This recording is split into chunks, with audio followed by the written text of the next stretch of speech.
We begin CBS 2 News at 11 with a developing story. A dementia patient was reportedly dumped outside a locked Alzheimer's care facility in the middle of the night after a treatment at a Long Beach hospital. A woman has filed a complaint on behalf of her mother alleging negligence against College Medical Center. Security video shows the 84-year-old patient trying to open the door of Regency Palms and pacing through a dark alley for 25 minutes. No comment tonight from College Medical Center or Regency Palms. There are new questions tonight after an Empire actor says he was viciously attacked in Chicago. Police say they're investigating it as a possible hate crime. Jussie Smollett says racial and gay slurs were hurled at him. And police say they are still searching for video of that attack tonight. CBS 2's Hermela Aragawi is live in West Hollywood with the reaction and the investigation. Hermela. Well, the actor and singer is scheduled to have a show here at the Troubadour Saturday night, but right now all anyone can talk about is this attack. On one hand, there is an outpouring of emotions in support of Smollett, and then on the other hand, there are a lot of unanswered questions. Empire star Jussie Smollett is recovering tonight after reporting being attacked early Tuesday morning. The 36-year-old told police he was walking back to an apartment in downtown Chicago when two men yelled racial and homophobic slurs at him, struck him in the face, poured an unknown chemical substance on him, and then tied a noose around his head. Smollett also told police his attackers yelled MAGA country. I think it's bizarre. I mean, come on, it's 2019.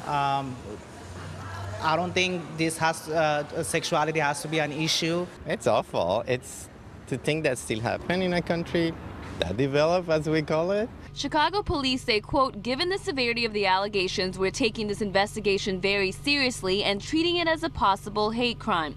And in just the last couple of hours, police tweeted that detectives expanded the search area for cameras to be able to provide photos of the alleged assailants in this attack. Thus far, they say no video of the alleged assailants or a vehicle has been discovered, but we're continuing to broaden our search. The attack has garnered attention from Hollywood A-listers to politicians and LGBTQ groups. Sadly, what happened to him happens to a lot of people in our country who are people of color, who are LGBTQ, who are both. California Congresswoman Maxine Waters has tweeted out about this as well. She says, Jussie is my friend, a very talented and beautiful human being. It is so hurtful that homophobic haters would dare hurt someone so loving and giving. I'm dedicated to finding the culprits and bringing them to justice. Jussie did not deserve to be harmed by anyone. Again, police have found surveillance footage showing Smollett in the area at the time, but none showing the actual attack. Reporting live in West Hollywood, Hermela Aragawi, CBS 2 News.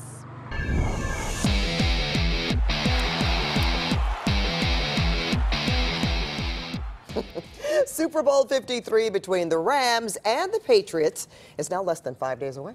Sports director Jim Hill is already in Atlanta with the Rams and has more on how the team is prepping for the big game. After the Super Bowl festivities kicked off last night here in Atlanta, the Rams held their first press conference today. First up at the microphone, Rams head coach Sean McVay. Hey, Jim. Coach, good morning to you. Feels like at home, man. You got the first question. I love it. No, don't start there.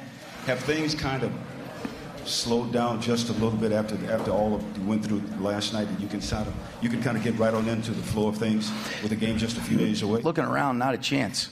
No, it really has. I think last night was great. You know, you can kind of really appreciate the magnitude of this game, but getting up this morning, really we're trying to put the final touches on our game plan, and you know, the players will really have the day off with the exception of the guys that you're getting ready to talk to here in a little bit, and then we'll really get into our normal rhythm on a Wednesday, Thursday, Friday week of preparation. So feeling good where we're at, very appreciative to be here, and we know we got a couple more days to get ourselves ready to peak at the right time. I don't care how it ends. You know, as long as we finish with more points than them, I think I'll be happy. So, you know, these games have their ups and downs, and, you know, we have a lot of momentum. We've been ahead a lot. We've been behind a lot. I think you just got to keep fighting to the end. You know, this is a team that challenges you on every single play. The Rams now start their normal practice schedule tomorrow. With the Rams at Super Bowl 53 here in Atlanta, I'm Jim Hill. And our team coverage continues with Crystal Cruz. That's right. She's live at Pink's Hot Dogs in Fairfax, and they've traded their signature colors for some blue and gold, huh, Crystal? Hi, you guys. Yeah, check this out. This is so LA. I've always wanted blonde hair. Well, here at Pink's, you can totally get that with this little selfie stand. But here's what people are really here for. Come along with me and have a look. This is it. It is the Rams hot dog. They're getting ready to pack it up because they could not take this one down tonight. They already had one. And you can just see it is just so huge that there's no way you could eat 2 of these in one night. Come on, Rams! Horns up as people throw down some good old Pink's hot dogs. Have you ever had Pink's hot dogs? No, this is my first time. Anthony and Marlene brought me here to have a hot dog. Straight out of Australia into Pink's. 3 Super Bowls off. That's gone mustard yellow and blue to celebrate Rams in the Super Bowl. Go Rams! Owner Richard Pink. Did you copy Randy's donuts? Not at all. I know Randy. I think the world of him. But we did this when we turned blue and we said we can do blue and gold. We were on our own on this one. There's lots of cheering leading up to Sunday. Give me an M, an E, an N. What does that spell? Men. 2 of them now Rams cheerleaders, a first for the team. What made you think it's time for the guys to step up? The whole world, especially the world of entertainment's in a place of being open, and if you can do the job, why not? From pom-poms to pop-ups, shops are selling that swag you'll need for Sunday. Those shops are temporary, but this ink on an Arizona man's arm, permanent. Kenneth Dunham was tattooed in August, predicting his Rams would make it to the Super Bowl. When Gurley runs the ball 15-plus times, we're undefeated. When Aaron Donald gets a sack, we're undefeated. I have complete faith in the Rams, and we're going to win this game. Yeah, so that is commitment, right? Look at these folks right here. They're in line. We're talking about 11:05 or 6 at night, and they're here for some hot dogs. Hi, guys. Thanks for being with us tonight. This is the deal. You can get one of these hot dogs for $5.30 because Pink's is honoring the 53rd Super Bowl. I'm Crystal Cruz, live from Pink's tonight. I'll send it back to you guys in the studio. Okay, bring us some stuff back, will you? Bring us some swag back, Crystal. I don't think you're going to want a chili dog when I get back. They do some wonderful things for the city, that's for sure. Well, Suzanne Marquez will report live from Atlanta tomorrow morning starting at 4:30 a.m. and Jeff Michaels and I will join her and Jim later this week, bringing you the latest in the Super Bowl countdown.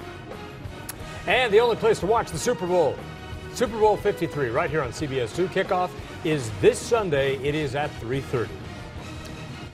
Well, for more than a year, L.A. Mayor Eric Garcetti flirted with the idea of running for president. Tonight, he officially said he won't run. Garcetti said he's committed to L.A. The mayor insisted he will continue to address the city's homeless crisis and other lingering issues. I realize that this is what I am meant to do. This is where I want to be. And this is a place where we have so much exciting work to finish. So I've decided not to throw my hat into the ring to run for president in 2020. Garcetti also insisted the high-powered presidential campaign launch of California Senator Kamala Harris had nothing to do with his decision not to make a run for the White House. Developing news now. Griffith Park Rangers have discovered a woman's body today along Red Oak Drive. She was believed to be 30 to 40 years of age and was wrapped in a sheet or a sleeping bag. LAPD detectives believe foul play was involved, so they have begun what they call a suspicious death investigation. Homicide detectives have not released the woman's identity, and they're awaiting an autopsy to determine how she died. Well, tonight, police are trying to track down a man who viciously attacked 2 women in downtown L.A. Cell phone video caught this disturbing crime on Saturday night. And detectives are now hoping that video will help them make an arrest. CBS 2's Rachel Kim is live at LAPD headquarters in downtown LA with this update. Rachel. Yeah, Pat, the video LAPD here released today is pretty outrageous. It shows a big guy punching 2 women. Now, one witness we talked to tonight said that video doesn't tell the whole story. The video of this man punching out 2 women is getting a lot of reaction. Wow, yeah, that's crazy. Ridiculous. Police are now looking for the man who threw the punches outside a bar at 6th and Spring Street late Friday night. The father of one of the women posted the video on Facebook saying the women had been standing up for a street vendor the man was hassling just before the fight began. It's sad to see it because as macho and big as he was, it was a shameful situation. The women look helpless based upon what I saw in the video. You can see both women tried to get up after being punched, but the man hit them again, knocking them to the ground before he ran away. It's scary and it's sad and it's infuriating. It's two sides to every story, and those women started that. Stewart didn't want to be on camera, but he told us he saw the whole thing go down. He says it all started when the man got into a dispute with vendors about the price of a hot dog. Stewart says the two women then got involved, called the man derogatory names, and told him to leave the vendors alone. And they started punching on him first, and once they punched on him first, they're jumping on his back. Then he defended himself by, counterpunching these women and things like that. So the video caught only the second glimpse of the story. I asked Stewart why people just stood around and watched. When that guy started running, no one thought of running after him? Guys don't want to get into a spill of, fighting this guy and getting a press charge on them. I mean, he could have walked away or get them off of him. Yeah, he didn't need to do all that.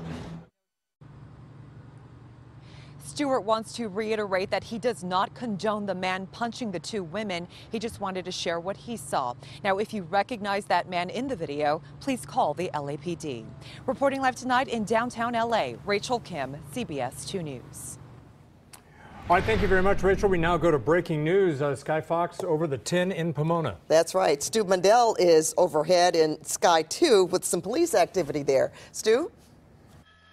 That's right, 10 freeway Pomona, both directions. 10 freeway completely shut down, even this time of night, creating a heck of a backup. That's just a portion of it right there. The police activity actually on Dudley, on the off-ramp there, but they're actually, if you don't know Dudley, just think about Fairplex. That's a big off-ramp out here. Take a look at that backup. It's huge. There's no ETA on when they're going to be able to reopen the freeway because the PD don't know exactly when they're going to resolve the issue that's going on at that overpass. Live in Sky 2 over Pomona, I'm Stu Mundell. Back to you two in the studio. Thank you, Stu. Now, still searching for answers. Coming up, the FBI issues its final report on the deadliest mass shooting in modern U.S. history. Work continues to shore up this massive sinkhole, but what will happen when rain arrives this week? Hey, everybody, I'm Garth Kemp. Yep, we have 3 systems moving away. Show them to you coming up. If you